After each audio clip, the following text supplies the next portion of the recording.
ឈប់លងក្នុងពិភពសបនិមិត្តសូមភ្ញាក់រលឹកឡើងមុនពេលវេលានិងអនាគតត្រូវបាត់បង់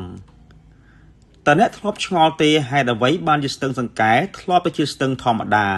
ស្រាប់តែអាចប្រែប្រួលក្លាយជាកន្លែងលេងទឹកកម្សាន្តដ៏មានប្រជាប្រិយភាពនិងបង្កើតចំណូលជួយសហគមន៍បានចម្លើយនោះគឺការស្គាល់តម្លៃនៃពេលវេលានិងការចេះកែច្នៃធនធានដែលមាននៅក្នុងដៃប៉ុន្តែចូលទម្រាំទល់នឹងយុវវ័យយើងមួយចំនួននៅពេលបច្ចុប្បន្នវិញក្មេងៗនិងយុវជនខ្លះកំពុងតែចំណាយពេលរាប់ម៉ោងនៅក្នុងមួយថ្ងៃលងខ្លួនក្នុងពិភពអេក្រង់ទូរស័ព្ទវក់នឹងល្បែងហ្គេមអនឡាញកិច្ចសាលាមិនខិតខំរៀនសូត្រនិងមើលរំលងទឹកចិត្តនិងដំបូន្មានរបស់ឪពុកម្ដាយយើងកំពុងតែយកមាសប្រាក់នៃពេលវេលាដូរយកត្រឹមពិន្ទុនិងជ័យជំនះនិមិត្តក្នុងហ្គេមដែលមិនអាចយកមកចិញ្ចឹមជីវិតឬសាងអនាគតបានទាល់តែសោះតែកតិននឹងមេរៀនជីវិតនេះលោកបណ្ឌិតកែមលីការលោកនឹងមានជីវិតធ្លាប់បានបន្សល់ទុកនៅទស្សនៈអប់រំដ៏មានតម្លៃជាច្រើនថាបើអ្នកមិនវិនិយោគលើការរៀនសូត្រនិងការអភិវឌ្ឍខ្លួនឯងនៅថ្ងៃនេះទេអ្នកនឹងត្រូវចំណាយដើមទុនយ៉ាងមហាសាលដើម្បីសងជំងឺចិត្តនិងភាពបរាជ័យទៅថ្ងៃអនាគតសារនេះកំពុងតែរំលឹកយើងគ្រប់គ្នាថាហ្គេមផ្ដល់សេចក្តីសុខប៉ុណ្ណោះប៉ុន្តែការសិក្សាផ្ដល់ពន្លឺពេញមួយជីវិត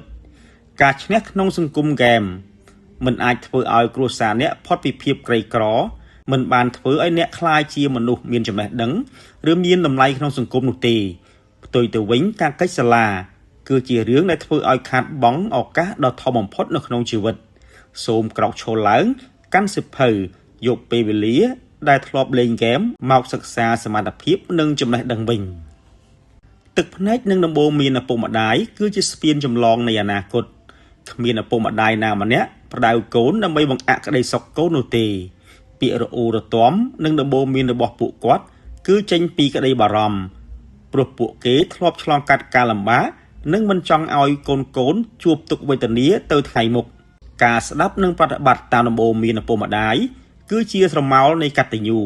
និងជាសេរីសួស្តីបើកផ្លូវឲ្យជីវិតអ្នកជោគជ័យ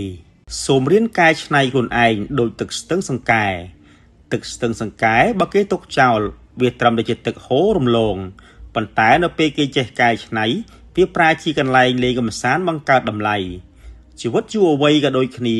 បើអ្នកទុកចោលក្នុងលបែងនិងភាពខ្ជិលច្រអូសអ្នកនឹងក្លាយជាមនុស្សគ្មានតម្លៃ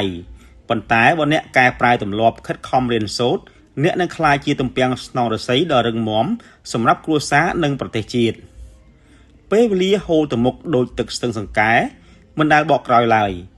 កុំចាំតតែហួសពេលកុំចាំតតែគ្មានឱកាសទើបស្ដាយក្រោយ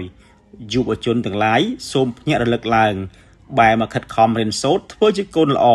ស្ដាប់ដំបូន្មានឪពុកម្ដាយដើម្បីសាងអនាគតដ៏ភ្លឺស្វាងសម្រាប់ខ្លួនឯងបើយល់ថាអត្ថបទនេះមានអត្ថន័យសូមជួយ like comment share ដើម្បីទទួលបានគំនិតថ្មីៗជារៀងរាល់ថ្ងៃ